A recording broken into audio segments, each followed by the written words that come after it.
Welcome back, everybody. It is another Monday, so that means another installment of Screen Reel. Hopefully, your go to podcasts for all things movies and TV. Look, I am your host. My name is Ever Nolasco, and I'm here to take you on the most exciting journey that you've ever taken through the world of entertainment. If this is your first time listening, welcome aboard. Sit back, relax, and just hear me talk about a lot of the things I like, a lot of the things I don't like. I'll cover it all. It'll just take me a while. It'll take me a couple of episodes to cover everything. As of right now, that I'm currently recording this, I haven't seen any movie this week yet. The only movie that came out this week was Missing. At least the only major movie that's on my radar is Missing. And look, I don't like talking shit about movies or anything like that I haven't seen. But based on the trailers, at least for me, Missing, it looks really bad. But apparently the reviews have been really good. I think it has like an 80% on Rotten Tomatoes. That still doesn't make me want to go watch it. I am going to watch a movie in a bit, though, a little bit later today. So I'm sort of debating on whether I should watch Missing or whether I should watch Plane. I still haven't decided yet, but maybe next week I will let you guys know what I ended up watching. What I'm going to be talking about in this episode, I'm only going to be talking about one thing.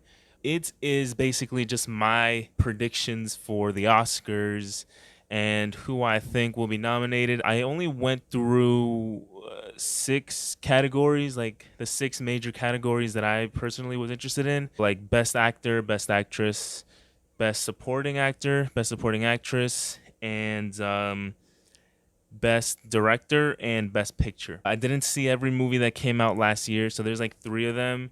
Three major movies that I haven't seen, like The Whale, The Banshees of Inisherin, and Tar, but I sort of made do. So just take that into consideration. So without further ado, let's get to it. Get comfortable and get ready for your weekly dose of Screen Reel.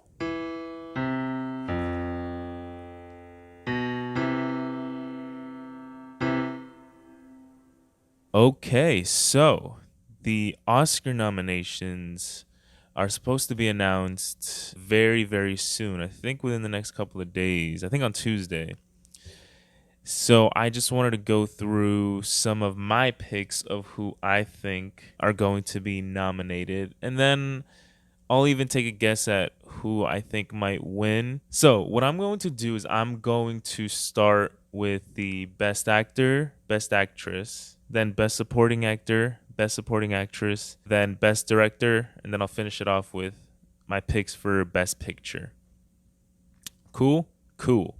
All right. So I created my little spreadsheet here with some info. So some of the picks that I have here are based on like nominees and winners for the Critics' Choice Awards and for the Golden Globes. I think last year I watched 24 new releases, and obviously not all of them are going to, you know, be award-winning movies like Bullet Train, for example. That's a movie that I really, really, really like, but it's not going to win any major awards, I don't think. The same thing with Nope. I don't think Nope is going to win any major awards. So just things like that. All right, so let's get to it. For Best Actor, my top 5 picks that I think will be nominated are Austin Butler for Elvis, Tom Cruise for Top Gun Maverick, Brendan Fraser for The Whale, Colin Farrell for The Banshees of Inisherin, and Daniel Craig for Glass Onion.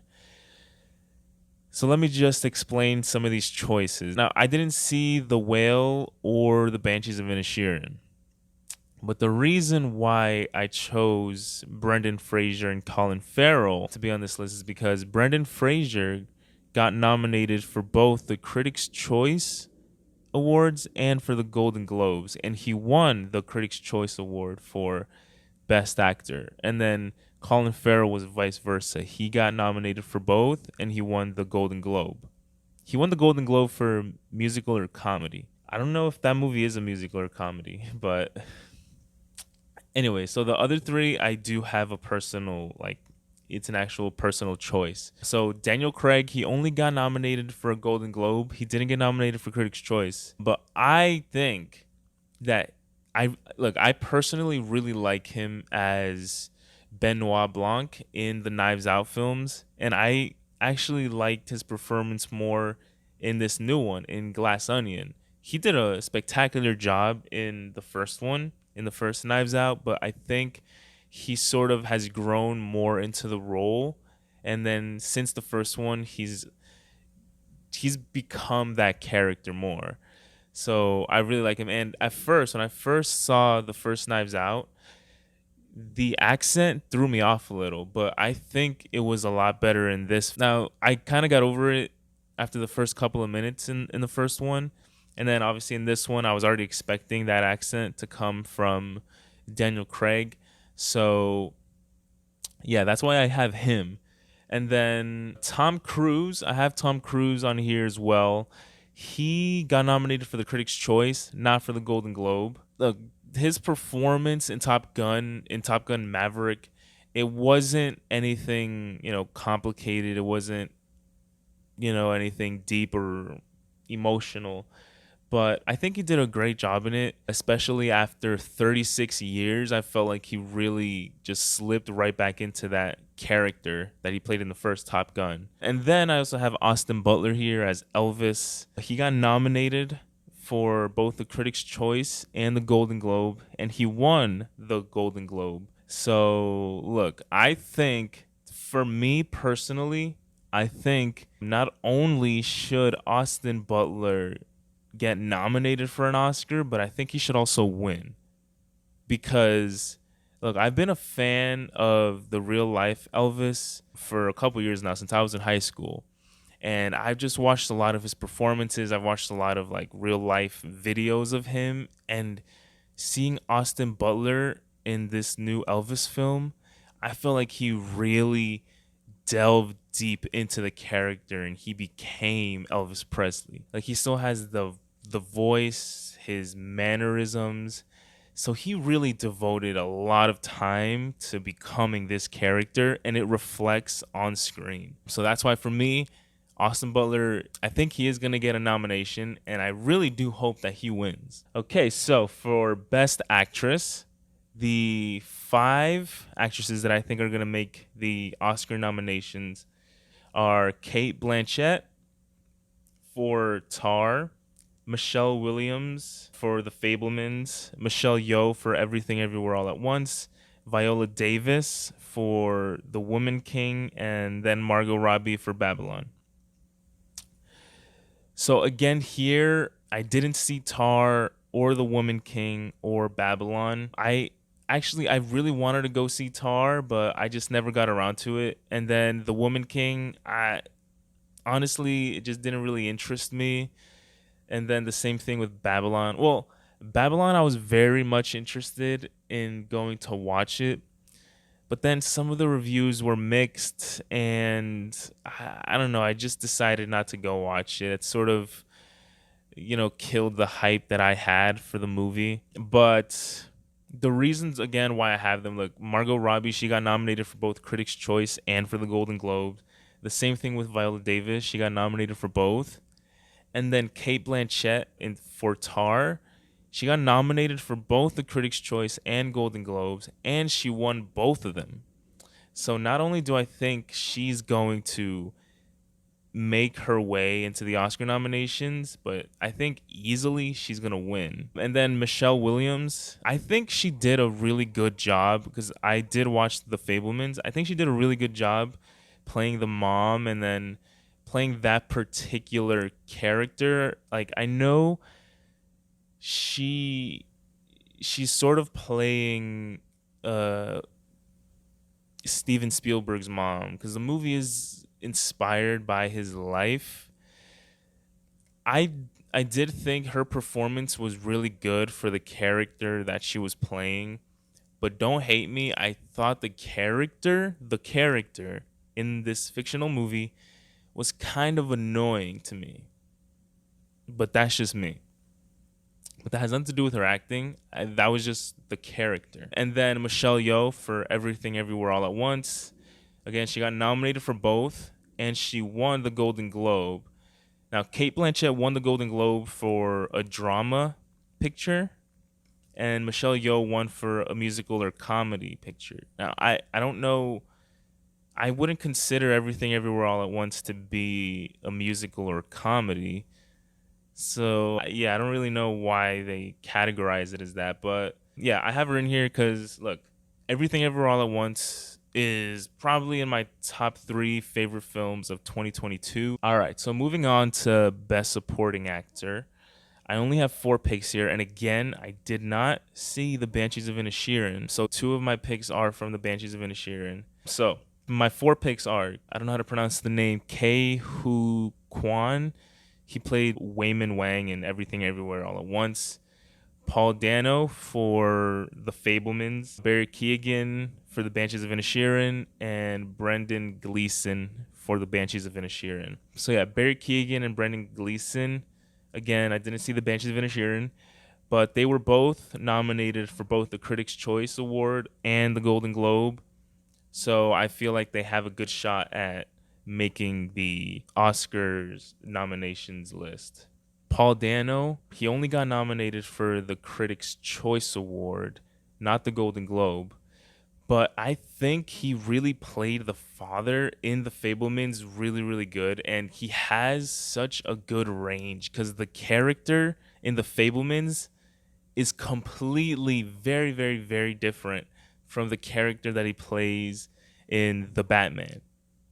Obviously, he's playing a psycho murderous killer in The Batman, and here he's playing a father, but the subtle nuances that he adds to the character were really good. Like he's trying to be the supportive father, but at the same time he doesn't really agree with the path that his son is going is taking, you know? So look, I think he did a really good job in that movie. And then Kei Hui Kwan, look, I'm probably butchering that name, but his performance as Wayman Wang and Everything Everywhere All at Once, I thought was amazing. He got nominated for both the Critics' Choice Award and the Golden Globes, and he won both of them too. So I think easily he's gonna make the cut, and I think he's also gonna win the Oscar for Best Supporting Actor. And yeah, like I said, I thought he did a really good job in that movie. There are times in the movie where he has to switch between the bumbling husband to the badass version of him from the other universe. And sometimes in the same shot, he has to change that character and switch gears. And I think he did really good. And yeah, I think he is going to win. Not just getting nominated, but I think he's going to win too. And then Best Supporting Actress. Again, I only have 4, but they are Angela Bassett for Black Panther Wakanda Forever, Janelle Monáe for Glass Onion, Jamie Lee Curtis for Everything Everywhere All at Once, and Carrie Condon. I probably butchered that too, for the Banshees of Inisherin. Again, so Carrie Condon, I put her on the list because she got nominated for both the Critics' Choice and for the Golden Globe, so that's why I have her there. And then Jamie Lee Curtis for Everything Everywhere All at Once. She got nominated for both the Critics' Choice and the Golden Globe. And I also personally, I really liked her performance here because, again, she had to play multiple versions of her character in Everything Everywhere All at Once. You know, she was the IRS agent. She was like the villain character from the alternate universe.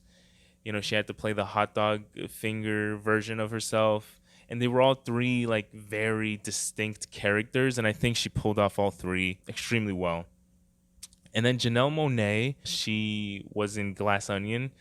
She only got nominated for the Critics' Choice. She didn't get nominated for the Golden Globe.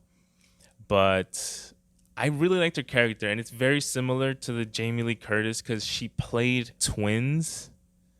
She played twins in Glass Onion, And again, each character had their own personality. And I feel like, because look, I don't want to spoil Glass Onion, but there's a twist, right, where you think she's one character and then she ends up being a different character. So she's sort of playing a character pretending to be another character. I don't know if that makes sense, but she really balances both like twin characters very well. I know I'm saying the word character a lot. And then Angela Bassett for Black Panther Wakanda Forever. Just from the trailers, I was already really looking forward to her performance, especially that one line from the trailer about how she's lost her entire family. But also, she got nominated for both and she won both. So I wouldn't be surprised if she wins the Oscar as well, which would be really cool because this is like one of the, I think the first like major acting award that the MCU has gotten. I don't think there's been any major acting awards for an actor in the MCU up until now. I could be wrong. All right, so best director, I do have five here again. We have Daniel Kwan and Daniel Scheinert. I probably butchered that, but they're the directors of Everything Everywhere All at Once. James Cameron for Avatar: The Way of Water. Steven Spielberg for The Fabelmans. Baz Luhrmann for Elvis. And Todd Field for Tar. Again, I did not see Tar, but I feel like if you are a competent enough director to, you know, direct your leading actress, Cate Blanchett, who won again. She won both the Critics' Choice Award and the Golden Globe, and she'll probably win the Oscar. If you're a good enough director to direct your leading actress to an award, I feel like you did a pretty good job and a good enough job to warrant an Oscar nomination. But that's just me. And then for the other ones, I did see those other movies. I did see Everything Everywhere, Avatar: Way of Water, The Fabelmans, and Elvis. Baz Luhrmann, he got nominated for both the Critics' Choice and the Golden Globe. I personally think he did a really good job directing that movie. And Elvis is probably in my personal top 5 of the year. Like, I haven't sat down to make a list and rank them, but I'm pretty sure, like, if I were to sit down and, list out all the movies I watched and then rank them from the top 10, Elvis would probably be in my top 5. I saw the movie like 3 times in the movie theater, and then I saw it again at home. I bought the 4K. So I really like that movie. So yeah, personally, I think he did a really good job, and I think he might make the cut for the Oscars. And then Steven Spielberg, I mean, look, he got nominated for both and he won the Golden Globe. Steven Spielberg is one of the best directors out there. I mean, he directed obviously The Fabelmans. He directed Jurassic Park, E.T., War Horse, Ready Player One, and West Side Story got nominated for Best Picture last year. It didn't win, but it got nominated. And Steven Spielberg also got nominated for Best Director last year. He didn't win, but he got nominated. So I feel like The Fabelmans is a really good film, and I feel like he easily is going to get into the Oscar nominations. Then we got James Cameron. He got nominated for both the Critics' Choice and the Golden Globe. I thought Avatar: The Way of Water was really good. And back in 2000, for the 2010 Oscars, James Cameron did get nominated for Best Director, and Avatar, the first one, also got nominated for Best Picture. And I liked the first Avatar, but I think this second one is better than the first. So that's why I feel like James Cameron is easily also going to get into that Best Director nomination. And also, Avatar: The Way of Water is the biggest movie of 2022. So I feel like if the Oscars want to get more views, then they're probably going to nominate the the biggest director of 2022. So yeah. And then the Daniels for Everything Everywhere All at Once, they got they got the Critics' Choice Award. They won the Critics' Choice Award, and they got nominated for the Golden Globe. And look, like I said previously, Everything Everywhere All at Once is probably in my top 3 favorite movies of 2022, and probably in my top 10 favorite movies of all time that I've ever seen. I literally went back to watch that movie like 6 or 7 times. It's definitely the movie that I rewatched most in 2022. It's really good.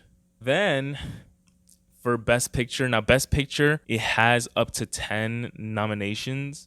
I only have 8 here, but it does have up to 10. The other categories only have up to 5 nominations. Best Picture has 10. So the ones that I picked: Everything Everywhere All at Once, Glass Onion, Avatar: The Way of Water, The Fablemans, Top Gun: Maverick, Tar, and The Banshees of Inisherin. Out of those 8 movies, I watched 6 of them. Tar and The Banshees of Inisherin I did not watch. But The Banshees of Inisherin got nominated for both awards, and it won the Golden Globe for Best Musical or Comedy. Tar got nominated for both. It didn't win any, but it got nominated for both the Critics' Choice and the Golden Globe. Oh, wait, did I forget to mention The Batman for Best Picture too? I'll get to that in a bit. But yeah, so we have Top Gun: Maverick. It got nominated for both the Critics' Choice and the Golden Globe. I really, really, really liked Top Gun: Maverick. And I didn't even see the first Top Gun until like the day of that I went to go see Top Gun: Maverick. I preferred Top Gun: Maverick over the first one, and dude, it's just a fun summer movie. It's like it's just one of those movies that this is what the movie theaters were made for. The theater that I went to go watch it twice. The theater that I went the first time, man, the audience, they were really into it. And I don't know if maybe that had an effect on my experience with the movie, but like when you're in a really like good audience in a movie theater and you feel like the energy in the room, it's sort of, the movie ends up being better for it. At least for me. I mean, if I have a good experience in a movie theater, it makes the movie better. And if I have a terrible experience in a movie theater, then it sort of affects my enjoyment of the movie that I'm going to see. That's probably not fair, but that's just how my mind operates. But yeah, I thought Top Gun: Maverick was really good.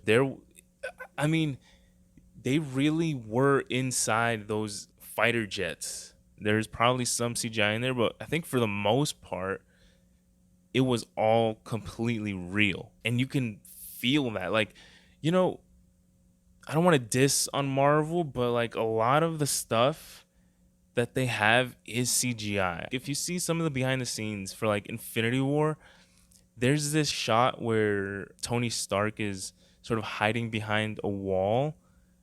The wall itself wasn't real. It was CGI. And to me, that sort of takes you out of the movie because a lot of the times when there's too much CGI in a movie, they sort of have to make everything else match that CGI. So they have to change the color palette a bit and the lighting, and it sort of looks artificial in a way. But for Top Gun, a lot of it was shot on camera. It was real. A lot of what you see is real, and that just makes the experience a whole lot better. So like at the end when they're flying through like the mountains, sort of like the trench run from Star Wars, it looked real, it felt real, and you were at the edge of your seat. A lot of the times, like even when they're just doing those training exercises and they're doing all those cool moves and stuff, it really, it makes you feel like you're there, or if anything, it just makes you feel like you're watching something real, like it's real life. I don't know if any of that made sense. But anyways, I also have The Fablemans here. The Fablemans got nominated for both, and it won the Golden Globe for Best Drama. Now, The Fablemans, I was very excited to go watch it, and For me personally, I don't know, maybe my expectations were very, very high, but the movie itself didn't really meet my expectations. So after I finished watching the movie, I sort of felt like, I don't know, like I was expecting a bit more. And maybe that's not fair because my expectations were high. But one of my favorite scenes is the very, very last scene where the main character, I'm forgetting what the boy's name was, but he's in David Lynch's office. And David Lynch tells him to look at, it's like a picture on the wall. And then he asks him, where's the horizon in the shot? And he responds that it's at the top. And then he points to another picture, and the horizon is at the bottom. And then David Lynch says, if the horizon is at the top, it's interesting. If it's at the bottom, it's interesting. If it's in the middle, it's shit. And ever since I saw that, I've been noticing, like whenever I watch, whether it's a TV show or like a movie, ever since then I've sort of paid attention to where the horizon is whenever I watch something. So for me, I really like that. And look, I did say it didn't meet my probably unrealistic expectations, but overall I thought the movie was really, really good. And I just like seeing the journey of how like this little boy sort of grew to love film and filmmaking, and he just the entire story of him sort of developing his love for film, and then it leading up to the very end. Yeah, I thought it was really good. Then Avatar: The Way of Water. Again, I liked it better than the first one, and I thought the first one was really good. This one, it was like 3 hours and 20 minutes long, I think, but it didn't feel that long. It felt shorter. And I feel like that's a really good testament to the movie. I felt like the pace was really good.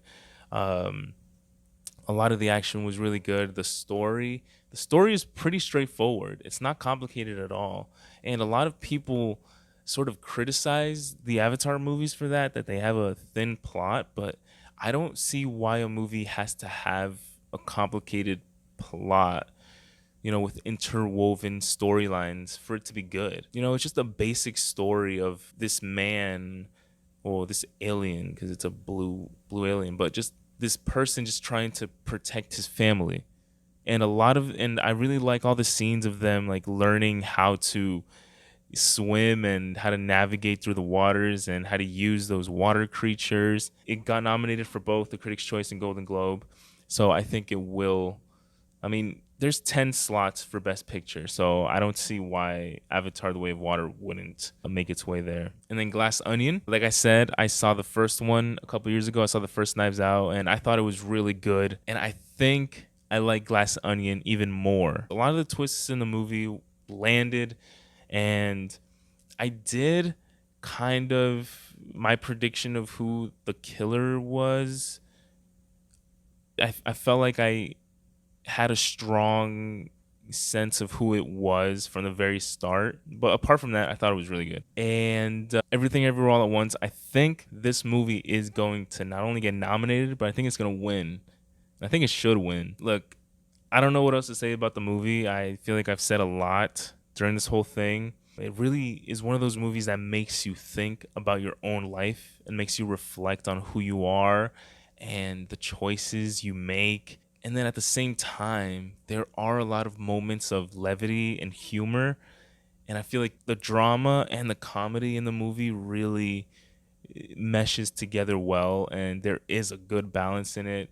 And then I also have The Batman on my list. It didn't get nominated for any of the two awards, the Critics' Choice or the Golden Globes.